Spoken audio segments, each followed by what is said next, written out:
pastikan kamu sudah mengklik tombol like, subscribe, lonceng.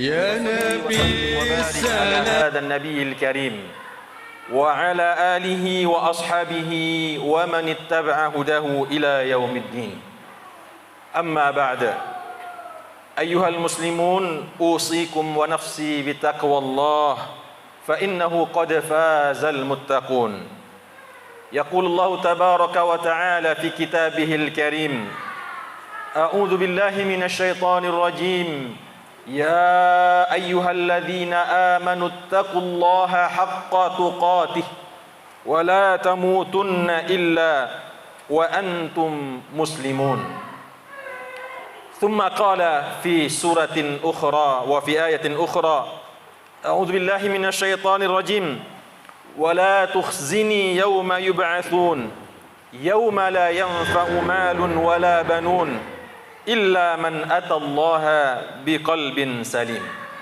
Sadaqallahul azim. Kaum muslimin sidang jamaah Jumu'ah rahimakumullah. Pertama, mari kita menghadirkan rasa syukur kepada Allah Subhanahu wa taala di dalam hati kita. Bersyukur kita kepada Allah atas seluruh limpahan rahmat, nikmat dan karunia yang telah Allah berikan tanpa putus kepada kita semua. Wabil khusus pada siang hari yang berkah ini, di hari yang mulia ini, Allah masih panjangkan umur kita dalam keadaan sehat walafiat. Masih Allah hidupkan kita dalam keadaan memegang teguh keimanan yang merupakan sebesar-besar nikmat Allah yang diberikannya kepada kita. Salawat berserta salam kita doakan untuk uswah dan qudwah kita, tauladan kita Nabi Muhammad sallallahu alaihi wasallam. Di hari Jumat yang mubarakah ini, khatib berpesan kepada diri khatib sendiri dan kepada seluruh kaum muslimin sidang jemaah Jumat rahimakumullah. Mari kita memasang kembali azam dan niat yang kuat di dalam hati sanubari kita untuk meningkatkan ketakwaan dan keimanan kita kepada Allah Subhanahu wa taala. Memperbaharuinya kembali, mudah-mudahan dengan memperbaharuinya kembali pada hari ini, jika ternyata umur kita, usia kita menjumpai ajalnya nanti malam, besok pagi, lusa atau minggu depan, maka mudah-mudahan kita termasuk orang-orang yang menjumpai Allah dalam keadaan husnul khatimah. Kaum muslimin sidang jamaah Jumat rahimakumullah, di antara fitrah manusia yang merupakan tabiat asli manusia diciptakan oleh Allah Subhanahu wa taala adalah bahwasanya sesungguhnya manusia itu ingin menjadi orang yang baik. Jika ditanya di dalam lubuk hati manusia itu, semua mereka ingin menjadi orang yang baik dan ingin diperlakukan juga oleh orang dengan perlakuan yang baik. Tidak ada yang berselisih faham atau berselisih pendapat dalam hal itu. Kita menginginkan diri kita, siapapun kita, menjadi orang yang baik. Orang yang baik dalam pandangan Allah Subhanahu wa taala dan Rasulnya, dan orang yang baik dalam pandangan manusia tentunya. Namun apa standar yang bisa kita jadikan patokan untuk menilai apakah diri kita termasuk orang yang baik atau orang lain termasuk orang yang baik atau tidak? Maka tentu sebaik-baik standar yang kita jadikan patokan untuk menilai apakah kita termasuk orang yang baik atau orang lain termasuk orang yang baik adalah sabda-sabda Rasulullah sallallahu alaihi wasallam. Rasulullah sallallahu alaihi wasallam ketika hidupnya sering ditanyakan oleh para sahabatnya dalam berbagai momen. Para sahabat sebagai orang-orang yang sangat haris, orang-orang yang sangat bersemangat di dalam memastikan kepantasan dirinya menjadi seorang mukmin yang terbaik, sering bertanya kepada Rasulullah sallallahu alaihi wasallam. Maka setiap sahabat bertanya, berganti orang, maka demikian juga Rasulullah menjawab dengan jawaban yang bermacam-macam. Kadang Rasulullah mengatakan orang yang baik itu adalah khairun nas anfa'uhum linnas. Orang yang paling baik itu adalah orang yang paling banyak manfaatnya untuk manusia. Kadang Rasulullah mengatakan khairukum khairukum li ahlihi wa ana khairukum li ahlihi. Yang paling baik di antara kalian adalah orang yang paling baik perlakuan dan sikapnya untuk keluarganya, dan aku adalah orang yang paling baik dan mulia perlakuannya kepada saudaranya. Di lain kali Rasulullah juga mengatakan, khairukum khairukum li jarih. Orang yang paling baik di antara kalian adalah orang yang paling baik sikap dan perlakuannya kepada tetangganya. Kadang Rasulullah juga mengatakan, yang paling baik di antara kalian adalah orang yang paling memuliakan orang tuanya. Banyak ternyata arahan-arahan sabda Rasulullah sallallahu alaihi wasallam. Barangkali sebagian besar daripada hadis-hadis ini telah pernah kita dengar. Namun kaum muslimin sidang jamaah Jumat rahimakumullah, dalam kesempatan Jumat yang singkat ini, khatib ingin mengangkat sebuah hadis yang serupa dan senada dengan sabda-sabda Rasulullah sallallahu alaihi wasallam tersebut, yaitu hadis yang diriwayatkan oleh Abdullah ibnu Amr radhiyallahu anhu, yang diriwayatkan oleh Ibnu Majah dalam sahihnya, di mana beliau mengatakan, qila li Rasulillah sallallahu alaihi wasallam, pernah ada bertanya seseorang kepada Rasulullah sallallahu alaihi wasallam. Orang tersebut bertanya, ayyun nasi afdal ya Rasulullah, siapa orang yang paling utama, siapa orang yang paling baik, siapa orang yang paling afdal derajatnya tentunya di sisi Allah dan Rasulnya. Maka Rasulullah sallallahu alaihi wasallam menjawab, qal kullu makhmumil qalbi saduqul lisan. Rasulullah menjawab, ada dua kelompok orang yang dikategorikan sebagai orang yang paling baik dalam pandangan Allah dan Rasulnya. Golongan yang pertama, kata Rasulullah sallallahu alaihi wasallam, kullu makhmumil qalbi, yaitu orang-orang yang hatinya itu makhmum. Barangkali sebagian kita belum pernah mendengar tentang hadis ini, atau mungkin sudah pernah mendengar tapi mungkin sudah lupa, karena agak jarang memang dibahas mengenai makhmumul qalbi.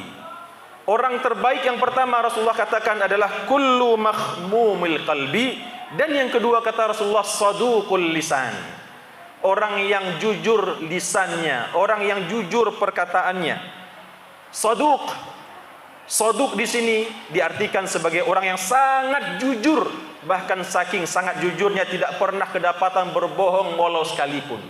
Berbeda dengan sadiqul lisan. Saduqul lisan dengan sighah mubalaghah. Saduq bersangatan kejujurannya, sangat-sangat jujur, hampir-hampir tidak pernah kedapatan berbohong sekalipun.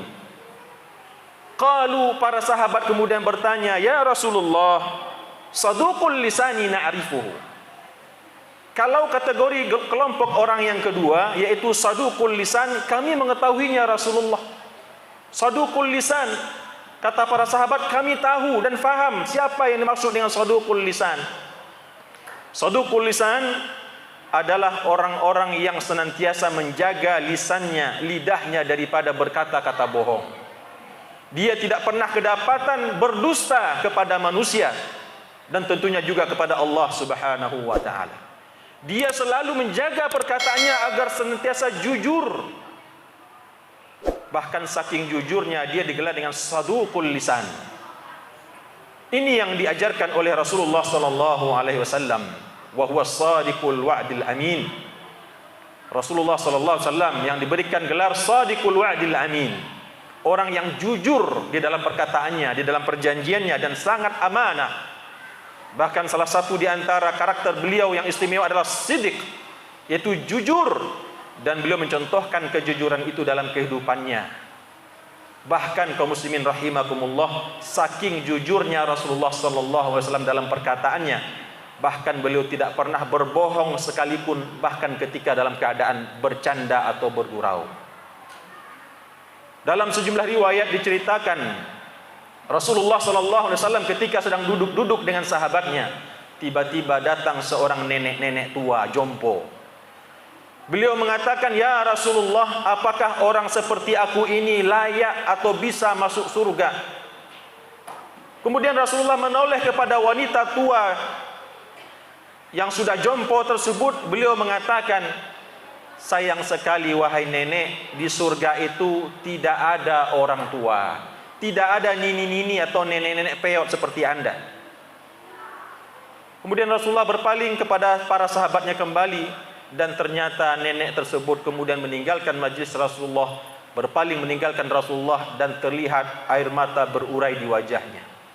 Rasulullah sallallahu alaihi wasallam sebagai seorang sosok yang sangat pengasih dan penyayang segera menghampiri nenek tersebut, dan dia mengatakan, wahai nenek yang mulia, ketahuilah sesungguhnya yang aku ucapkan tadi bukanlah sebuah kebohongan, tetapi aku tahu bahwa yang aku ucapkan itu adalah kebenaran. Betul, tidak ada orang tua di dalam surga, karena semua manusia yang nanti dimasukkan oleh Allah ke dalam surga, semua akan disulap, akan dijadikan kembali menjadi orang-orang muda semuanya. Tidak ada yang tua, baik laki-laki maupun perempuan. Subhanallah. Begitu Rasulullah sallallahu alaihi wasallam menunjukkan keteladanan dalam kejujuran, bahkan ketika bercanda sekalipun beliau tidak pernah mengatakan ucapan-ucapan bohong atau dusta. Kemudian kaum muslimin sidang jamaah Jumat rahimakumullah, itu golongan yang pertama yang kata sahabat, kami telah tahu siapa yang engkau maksud dengan saduqul lisan, yaitu orang yang senantiasa jujur di dalam perkataannya, yaitu tidak pernah berbohong atau berdusta walau sekalipun dalam penglihatan manusia. Kemudian kata Rasulullah sallallahu alaihi wasallam, atau para sahabat bertanya kepada Rasulullah, lalu apa yang engkau maksud ya Rasulullah dengan makhmumul qalbi? Apa itu makhmumul qalbi ya Rasulullah? Kata Rasulullah, makhmumul qalbi itu adalah yaitu orang, seorang mukmin, seorang manusia at-taqiyun naqi, la ithma fihi wala baghi wala ghilla wala hasad. Kata Rasulullah sallallahu alaihi wasallam, yang dimaksud dengan seorang mukmin, seseorang yang makhmumul qalbi. Kalimat makhmum itu kaum muslimin berasal daripada takhmimul baiti, orang yang menyapu rumahnya, orang yang membersihkan rumahnya. Artinya orang yang makhmumul qalbi itu adalah orang yang senantiasa menjaga hatinya dalam keadaan bersih, dalam keadaan bening, dalam keadaan bercahaya. Yaitu kata Rasulullah sallallahu alaihi wasallam, dia itu adalah at-taqiyun naqi. At-taqi artinya adalah orang yang senantiasa menjaga ketakwaan kepada Allah Subhanahu wa taala.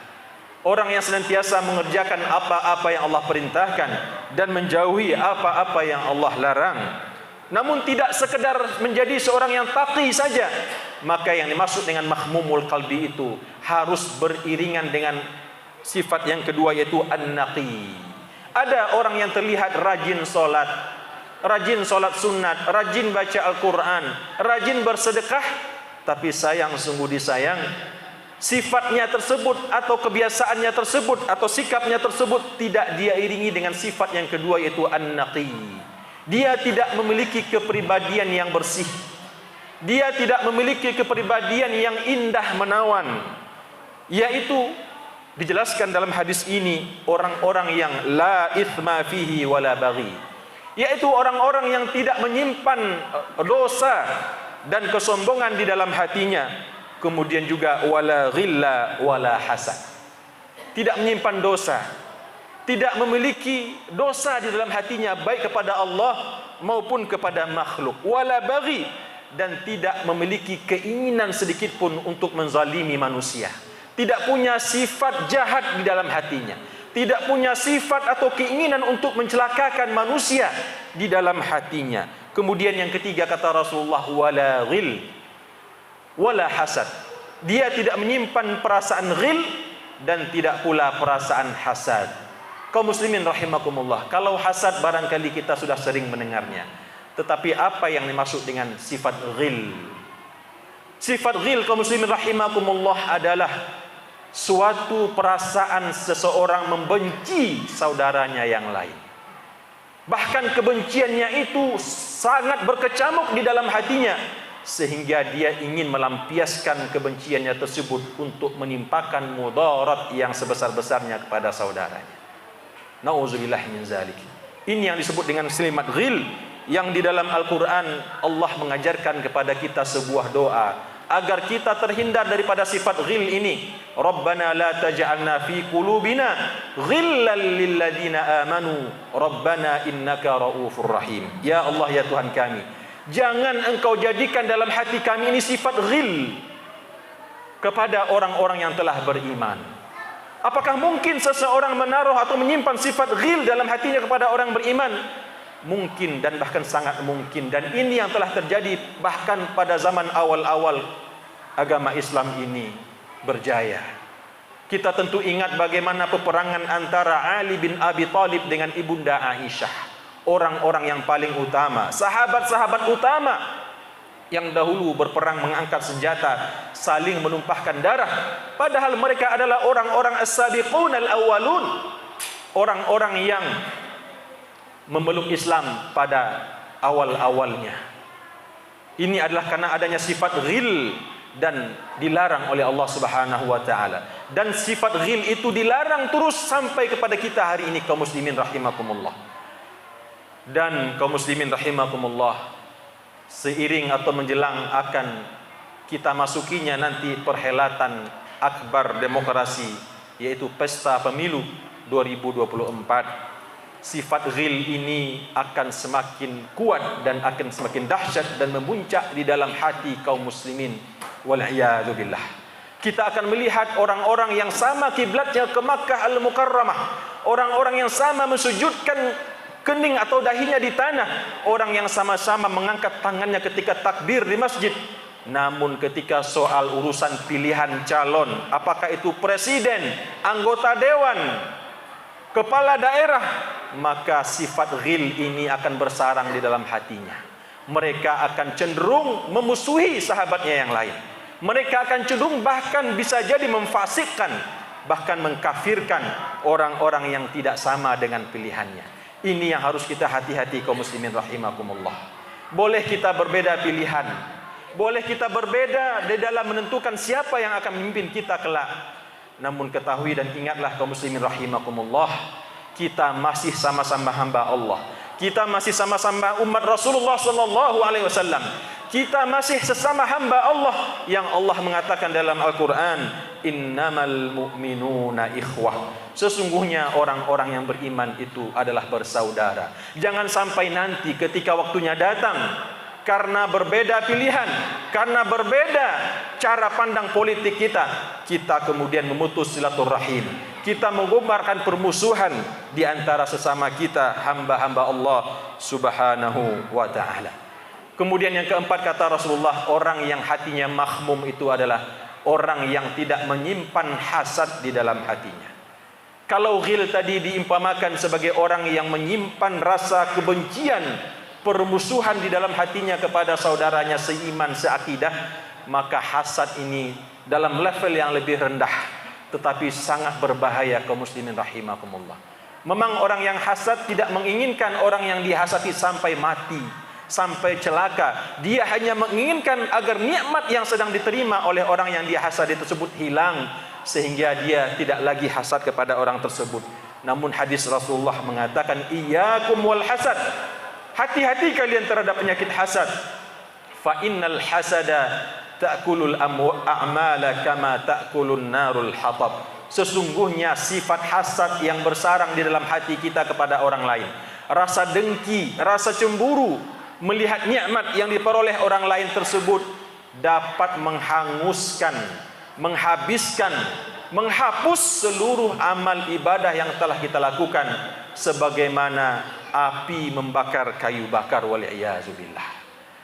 Inilah kaum muslimin sidang jamaah Jumat rahimakumullah, pesan dan wasiat Rasulullah sallallahu alaihi wasallam. Tentunya kita ingin mengamalkan hadis ini agar kita termasuk menjadi orang-orang yang terbaik, orang-orang yang paling mulia, orang-orang yang paling afdal dalam pandangan Rasulullah sallallahu alaihi wasallam, yaitu yang pertama, menjadi orang yang jujur lisannya, jujur perkataannya, dan menjauhi sifat dusta dan bohong. Kemudian yang kedua, orang yang makhmumul qalb, orang yang hatinya bening, orang yang hatinya bersih, orang hatinya jauh daripada permusuhan, kedengkian, dan iri serta dengki kepada sesama saudara-saudaranya, sesama hamba Allah dan umat Nabi Muhammad sallallahu alaihi wasallam. Mudah-mudahan Allah Subhanahu wa taala menjadikan kita orang-orang yang bersih dan bening hatinya, sehingga kita termasuk dalam golongan orang-orang yang tidak Allah katakan di awal ayat yang khatib bacakan, yauma la yanfa'u malun wala banun. Pada hari akhirat kelak tidak ada gunanya harta, tidak ada gunanya anak yang banyak, kecuali kata Allah, illa man atallaha biqalbin salim, kecuali orang-orang yang datang menghadap menjumpai Allah dengan hati-hati yang selamat, yaitu hati yang makhmum, sebagaimana tadi yang telah dijelaskan dalam hadis Rasulullah sallallahu alaihi wasallam. Barakallahu li wa lakum fil Qur'anil azim wa nafa'ani wa iyyakum bima fihi minal ayati wa dzikril hakim. Aqulu qawli hadza wa astaghfirullah li wa lakum fastaghfiruhu faya fawzal mustaghfirin. Alhamdulillahi rabbil alamin. Wassalatu wassalamu ala asyrafil anbiya'i wal mursalin wa ala alihi wa ashabihi gharral mayamin. Allahumma salli ala nabiyyina Muhammadin wa ala alihi wa man tabi'ahum bi ihsanin ila yaumiddin. Amma ba'da, usikum wa nafsi bittaqwallah fa innahu qad fazal muttaqun. Yaqulu Allah tabaraka wa ta'ala fi kitabihil karim, ya ayyuhalladzina amanu ittaqullaha wa qulu qawlan sadida yuslih lakum a'malakum wa yaghfir lakum dhunubakum wa man yuti'illaha wa rasulahu faqad faza fawzan 'azima. Thumma inna Allah wa malaikatahu yusalluna 'alan nabi ya ayyuhalladzina amanu sallu 'alaihi wa sallimu taslima. Allahumma salli 'ala nabiyyina Muhammadin wa 'ala ali nabiyyina Muhammad kama sallaita 'ala nabiyyina Ibrahim wa 'ala ali nabiyyina Ibrahim fil alamin innaka Hamidum Majid. Wa barik 'ala nabiyyina Muhammad wa 'ala ali nabiyyina Muhammad kama barakta 'ala nabiyyina Ibrahim wa 'ala ali nabiyyina Ibrahim innaka Hamidum Majid. Allahumma ighfir lil muslimina wal muslimat wal mu'minina wal mu'minat al ahya'i minhum wal amwat bi rahmatika ya qadiyal hajat. اللهم إنا نسألك الهدى والتقى والعفاف والغنى ونسألك رضاك والجنة ونعوذ بك من سخطك والنار. اللهم أرنا الحق حقا وارزقنا اتباعه وأرنا الباطل باطلا وارزقنا اجتنابه. اللهم طهر قلوبنا من الشرك وطهر قلوبنا من الكفر وطهر قلوبنا من الرياء وطهر قلوبنا من الغل وطهر قلوبنا من الحسد والنفاق. ربنا تقبل منا إنك أنت السميع العليم وتب علينا إنك أنت التواب الرحيم. اللهم أعز الإسلام والمسلمين، اللهم انصر الإسلام والمسلمين، اللهم انصر عبادك المظلومين في كل مكان، اللهم انصر إخواننا المستضعفين في فلسطين وفي غزة وفي كل مكان يا أرحم الراحمين. ربنا آتنا في الدنيا حسنة وفي الآخرة حسنة وقنا عذاب النار. عباد الله، إن الله يأمر بالعدل والإحسان وإيتاء ذي القربى وينهى عن الفحشاء والمنكر والبغي يعظكم لعلكم تذكرون. فاذكروا الله يذكركم واسألوه على نعمه يزدكم ولذكر الله أكبر والله يعلم ما تصنعون. وأقم الصلاة.